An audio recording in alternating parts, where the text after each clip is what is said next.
ছোট ছোট টুকরা করে গরুর মাংসগুলোকে কেটে নিব, তারপর ধুয়ে পানি ঝরিয়ে নিব। এরপর পেঁয়াজ কুচিগুলোকে মাংসের উপরে দিয়ে দিব। তারপর আমরা দিয়ে দিব আদা, রসুন এবং গরম মশলা পেস্ট করে রাখা ছিল আগে থেকে, সেগুলো আপনারা আপনাদের মাংসের পরিমাণ মতো ব্যবহার করবেন।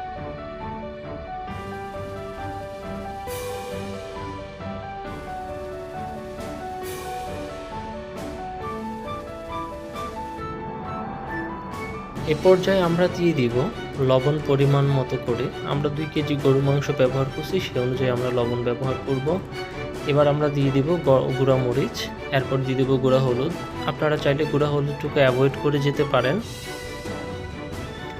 আমরা এরপর দিয়ে দিব রেডিমিক্স বিরিয়ানি মশলা। আমরা ব্যবহার করছি রাঁধুনি রেডিমিক্স বিরিয়ানি মশলা।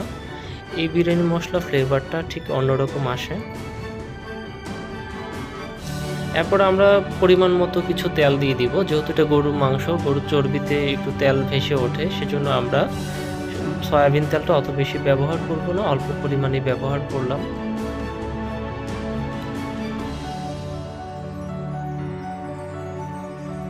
এবার আমরা অল্প কিছু তেল দিয়ে এবং সেটার মধ্যে হালকা করে কয়েকটা পেঁয়াজ ছেড়ে দিব।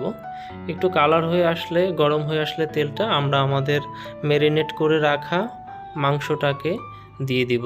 আমরা 10 মিনিটের জন্য ম্যারিনেট করে রাখছিলাম মাংসটাকে, যেন মশলাগুলো মাংসের মধ্যে ভালোভাবে ঢুকতে পারে, সেজন্য।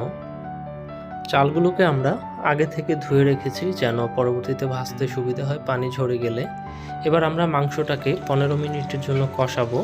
15 মিনিট এভাবে কষানোর পরে দেখুন কি সুন্দর কালার চলে আসছে মাংসের মধ্যে। এখন এটাকে আমরা আরও 10 মিনিটের জন্য কষাবো যেন মাংসগুলো সিদ্ধ হয়ে যায়। এরপর আমরা মাংস হয়ে গেলে চালের মধ্যে দিয়ে দিব।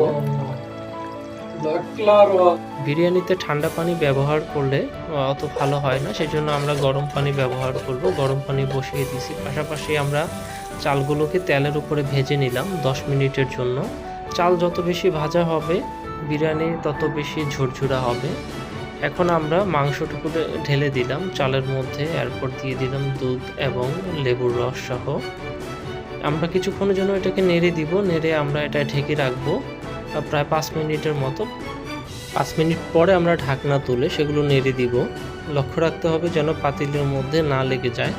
যদি পাতিলের মধ্যে চাল লেগে যায় তাহলে পোড়া পোড়া হয়ে যাবে। চাল পোড়া পোড়া হয়ে গেলে বিরিয়ানির ফ্লেভারটা নষ্ট হয়ে যাবে, সেজন্য ভালো করে লক্ষ্য রাখতে হবে যেন চাল না লেগে যায়। 5 থেকে 7 মিনিট পর পর আমরা এভাবে নেড়ে দেওয়ার পরে দেখুন আমাদের কাঙ্ক্ষিত বিরিয়ানিটি হয়ে গেল। যখন পানিটা একদম শুকিয়ে গেছে, এখন দেখুন কি সুন্দর ঝুরঝুরা এবং দেখতে অনেক সুন্দর। সাথে থাকার জন্য ধন্যবাদ সবাইকে।